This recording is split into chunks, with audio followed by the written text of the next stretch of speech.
you doing, Andrew? Right? Good, Mark. Yeah. Just get the team news pretty positive, isn't it? So I guess internationals all came back okay. Biss is the only one that's obviously got an issue. It's not serious, but he's getting treatment today. We'll see if he can train tomorrow and make a decision there. Out of the other guys, Mickey van der Ven's all good. He's trained pretty fully through the international break, and Dom, back half of this week, sort of joined with the first team, trained today. So again, we've got training tomorrow. If they get through all right, I guess we'll be available. Richie, Will Lancashire are the only two that other two that are in rehab. You addressed it earlier in the summer, but Rodrigo Bentancur has now been charged by the FA. Potential hefty ban. Can I just get your reaction to the charge, please? Yeah, not I guess unexpected from our perspective. We kind of knew that it's something that the league would look at, and it's kind of we need to let the process sort of play out now. And Rodrigo's well aware of the ramifications of any outcome from the panel, but we'll just wait and see what they come out with. Special game Sunday. I was listening to you a few weeks ago talking about potential new cycles here, and Mikel Arteta probably went through a similar one. Do you see similarities with what he's building there to what you're trying to do at Tottenham Hotspur? It's hard to say because I guess every sort of situation is kind of unique in itself because they're different clubs and I guess different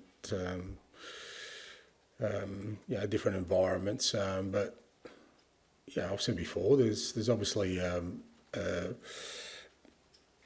way to sort of build a team and a club and sort of go in a certain direction, and that always for the most part takes time. It's about finding the right people in the key positions, and all those things are club decisions, and as you go along, I guess clubs decide whether they want to continue down that road or not. The results aren't always there immediately, which is not surprising in this league, but I think for the most part, clubs that have sort of stuck to a certain direction because they believe they're heading in the right way, eventually sort of get to a place where their team is competitive for a sustained period of time. They're considered Manchester City's main title challengers, but I know you're ultra ambitious as well, and there's a lot of between the clubs, who finishes above who. Do you think this current squad you've got now is capable of challenging Arsenal this season? Well, not specifically Arsenal, but we want to be a club that can challenge everyone. So, that's what we're trying to aim to become. And to do that, you've got to perform at a certain level on a consistent basis. You've got to have a squad strong enough to do that, to withstand the challenges that inevitably come during the course of a season. But we've started the season fairly solidly from a performance perspective. Obviously, the results haven't reflected that, but I think we're in a good place to really, push on from last year and improve in all areas of our game. And if we do that, we got close to challenging last year. There's no reason why we can't this year. That's good. Thanks, mate. Alex. Hi, Ange. Hey. After what you've experienced in this huge fixture so far in your time here, how would you try and sum up the rivalry in North London? I guess everyone, every sort of derby involves a bit different. Obviously, this one, you can tell that it's fairly intense between the two clubs. Obviously, geographically, sort of situated in the same part of town. They're trying to defend the same turf, and there's always a little bit of an edge. I thought both games last year were, very entertaining. I thought we played well at their place and really matched it with them, and could have even won them today. Here, we kind of at our place we got blown away in the first half. Sort of tried to make game of it in the second half. So plenty of goals and exciting, and we know what it means to our supporters and what it means to the club. But like I said, for us, what's really important is we've got to go out there and perform. We've got to play our football, play well, because irrespective of the rivalry, they're a top side. So you need to do that. What kind of impact could a win have on the rest of Tottenham's season? Look, hard to say. I've never felt like there's an easy way to success. I don't think one thing determines, or can change a trajectory to a great effect. But it helps because it's not just a win in a big game, in a derby, but it's a win against one of the top sides. So, that gives you, I guess, more belief and confidence, and potentially that could sort of, inject some real momentum into our season. But, I've never been one to think that, just a win on the weekend is enough for us to say that, we're on the right course, and alternatively, if things don't go our way, that somehow we need to, change course. They will be without some big players, but what is it about this Arsenal side that makes them so hard to play against? Yeah, I think consistency in approach and mentality. I think you've seen them in the last 2 years, in particular, that they've just had a real relentlessness about them. They haven't had to change their team too much. They've been, there's a solid core there that have sort of carried them through the last 2 years, and I think that gives you belief over time. So I think in every game they feel like they can win. I think they have this confidence in themselves now that they can challenge over a course of a Premier League season, which, I think that more than anything else, allows you to kind of build momentum season to season, where you can do it over a whole course of a season. They have the last 2 years. Their form over the last 2 years in totality has been outstanding. So, they're going to be a tough nut to crack, but a great opportunity for us to do that. Thank you. Hi, Andrew, how are you? I'm good, mate. Be it in Scotland when you were involved in the big derby up there, or this derby here, how do you manage the expectations of the fans while wanting to tell them, yeah, we're going to go out there and on the front foot and we want to win this game and do this, that, and the other? But how do you also, in a derby match, have to manage the expectations, or don't you?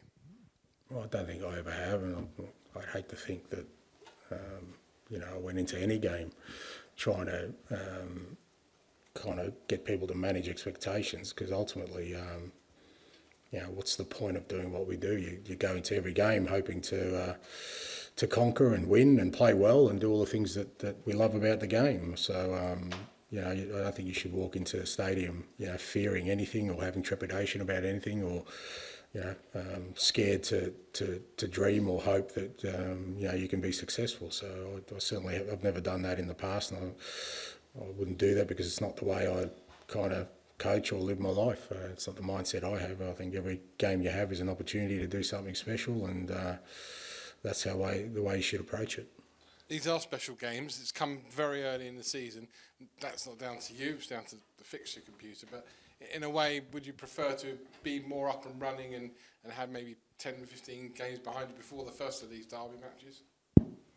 No, not really. I think if you're not ready, the league started, it's you don't start a race and then think you're going to start sprinting after 10 metres. You've got to go from the start, mate. You've got to be ready, and we were ready at the start of the season, and whenever the games come along, and you've got to be ready for it. So we're 3 games into a season. Obviously the international break kind of puts a pause on things, but no, whenever it comes we need to be ready, and we will be.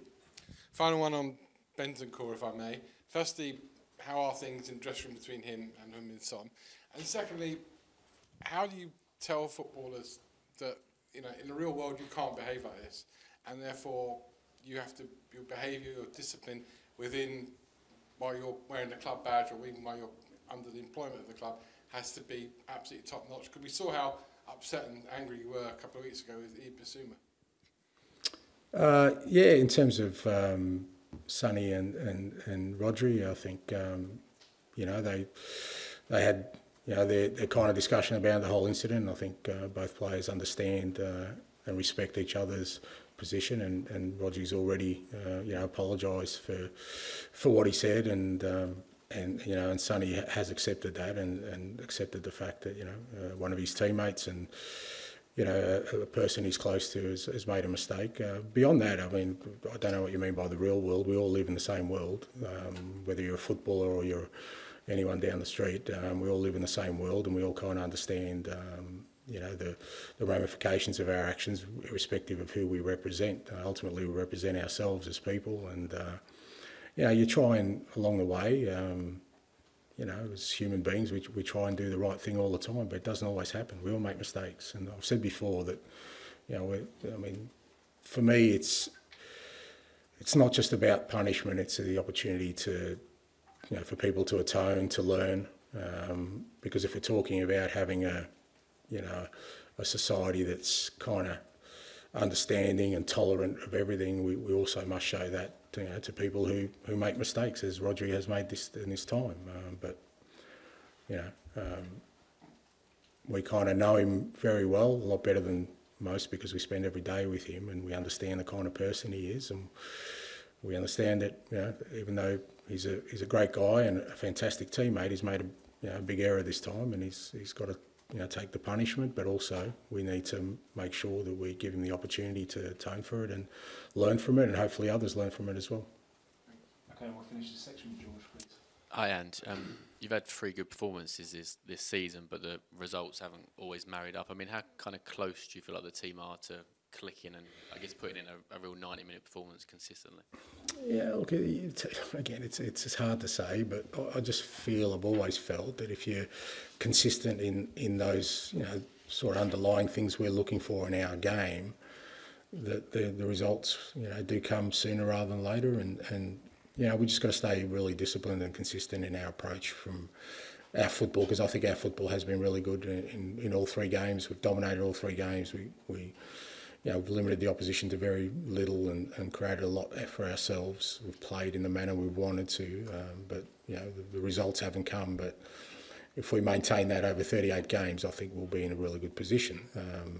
But it doesn't guarantee it. You can't just sort of expect it to happen or try and pick a moment when it's going to happen. You've just got to keep at it. Like I said, stay really focused on the important elements of our game, and the results will follow.